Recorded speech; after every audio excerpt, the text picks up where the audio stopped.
சீரியல்களின் full எபிசோடுகளை Sun டிவியில் ஒளிபரப்பான உடனே எக்ஸ்க்ளூசிவாக சன் நெக்ஸ்டில் மட்டும் ஃப்ரீயா பாருங்கள். அப்பா அப்பா உங்களுக்கு எதுவும் ஆகல? ஸ்டேஷன்ல என்னப்பா ஆச்சு?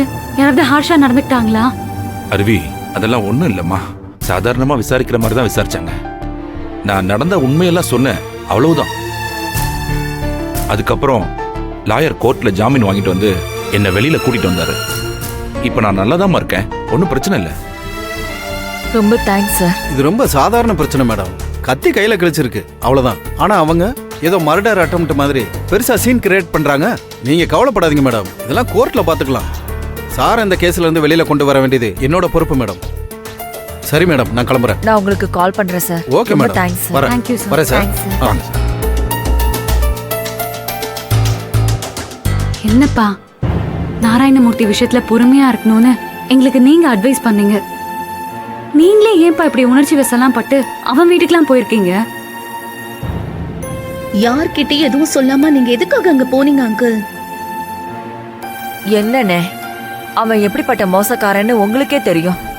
அப்படி இருந்து தனியா நீங்க எதுக்குன்னு அவனை பார்க்க போனீங்க? அவன் எப்படி கேஸ்ல உங்களை சிக்க வச்சிருக்கான்னு பாத்தீங்களா? நீங்க கொண்டு போன கத்திய சேஃப்டியா எடுத்து வச்சு அதையும் இப்ப ஆதாரமா மாத்தி வச்சிருக்கான். நாம என்ன பண்ணாலும் அதை நமக்கு எதிராக அவன் தானே திருப்பி விடுவான். சொல்லுங்கப்பா, நீங்க எதுக்காக அவசரப்பட்டு போனீங்க? அருவி, உன் குழந்தைய கலைக்கணும்னு அவன் முயற்சி பண்ணது தெரிஞ்ச உடனே என்னால தாங்கிக்க முடியலம்மா. இதுக்கு மேலே அவனை விட்டு வைக்க கூடாதுன்னு முடிவு பண்ணி தான் நான் அங்க கிளம்பி போனேன். ஆனா போன இடத்துல நான் நினைச்சது நடக்காம போயிடுச்சு.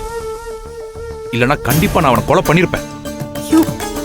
கொலை பண்ணிட்டு நானே என் குற்றத்தை ஒத்துக்கிட்டு போலீஸ்ல சரண்டர் ஆயிருப்பேம்மா. ஆனா என்ன, அவனை கொலை பண்ணிட்டு நீங்க எதுக்காக ஜெயிலுக்கு போகணும்? நான் அவனை ஜெயிலுக்கு அனுப்பணும்னு முயற்சி பண்ணிட்டு இருக்கேன், நீங்க ஜெயிலுக்கு போகணும்னு பாக்குறீங்க. ஏன்பா இப்படி நடந்துக்கிறீங்க? அண்ணே, அந்த கொலைகாரனை நாம உள்ள அனுப்பிட்டு நம்ம நல்ல பேரோட கௌரவமா வாழணும் தான் அருவி போராடிட்டு இருக்கா. நானும் அவளுக்காக தான் என் கோபதாப எல்லாத்தையும் அடக்கிட்டு இருக்கேன். ஆனா நீங்க போய் இப்படி அவசரப்பட்டுட்டீங்களேனே. அப்பா, இனிமேலாவது தயவு செஞ்சு இப்படி அவசரப்பட்டு எந்த காரியத்திலயும் இறங்காதீங்க. இனிமேதான் நம்ம ரொம்ப நிதானமா இருக்கணும். அப்பதான்ப்பா நம்ம நினைச்சது நடக்கும். நம்ம கொஞ்சம் கோவப்பட்டு இறங்கிட்டாலும் அது எல்லாமே அவனுக்கு சாதகமாயிடும். அவன் நாம தான் கொலவெறி புடிச்சவங்கன்னு நம்ம பேரை கெடுத்துருவான். எங்க குடும்பத்துல இருக்கிறவங்களும் அவன் சொன்னதுதான் அப்படியே நம்புவாங்க. மத்தவங்க சும்மா இருந்தாலும் புகழ் சும்மா இருக்க மாட்டாரு. அவனை ஸ்டேஷனுக்கு கூட்டிட்டு போய் உங்க மேல கம்ப்ளைண்ட் கொடுத்தாரு பாத்தீங்களா? அவனை கண்மூடித்தனமா எல்லாரும் நம்புறாங்கப்பா, அத முதல்ல புரிஞ்சுக்கோங்க. அருவி, அருவி, எனக்கு புரியுதுமா. ஆனா என்ன பண்றது, என்னால கண்ட்ரோல் பண்ண முடியல. மாசமா இருக்கிற ஒரு பொண்ணு வயித்துல அடிச்சு அவ கருவை கலைக்கணும்னு யாருக்காவது தோணுமா?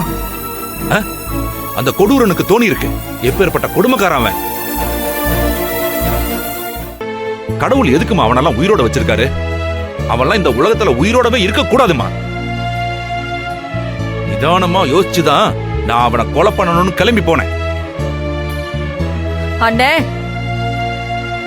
நீங்க எல்லாரும் எனக்கு கோவக்காரின்னு சொல்லிட்டு கடைசியில நீங்க இப்படி கோவப்பட்டா எப்படின்னு? நீங்க சொல்ற மாதிரி எனக்கு கோபம், வெறி, ஆத்திரம் எல்லாமே இருக்குதா. ஆனா என்ன பண்றது, எல்லாமே அருவிக்காக மட்டும்தான் பார்க்க வேண்டியதா இருக்கு. சரி அங்கிள், போனது போகட்டும். இனிமேலாவது கொஞ்சம் பொறுமையா இருங்க. ஆமாப்பா, எது நடந்தாலும் சரி, இனிமே நீங்க இப்படி அவசரப்பட்டு போயிடாதீங்க. அப்படி தோணுச்சுன்னா முதல்ல எங்க கிட்ட சொல்லுங்க. சொல்லாம தயவு செஞ்சு எதையும் செய்யாதீங்க.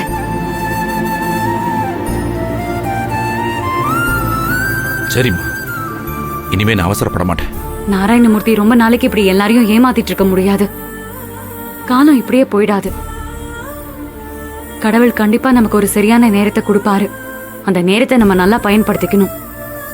கண்டிப்பா அந்த நாராயணமூர்த்தி தான் குற்றவாளின்னு எல்லாரும் முன்னாடியும் நம்ம நிரூபிப்போம். எங்க அம்மா ஜெயில இருந்து கஷ்டப்பட்ட மாதிரி அவனும் அவன் கடைசி காலம் வரைக்கும் ஜெயில இருந்து கஷ்டப்படுவான்.